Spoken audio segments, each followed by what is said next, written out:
Good morning, YouTubers.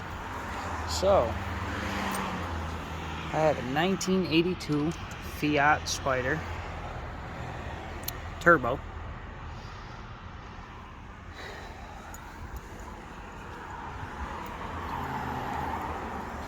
What the problem is these right here, when connected, it smogs the motor out. I don't know how to fix it. Took it to the store, can't find them.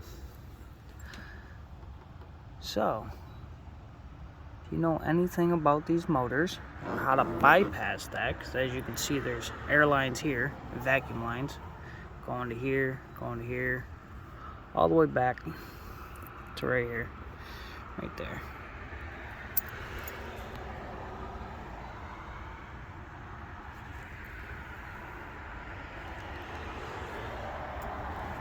Well, let me know in the comments how I can bypass that or fix it. It's just this one.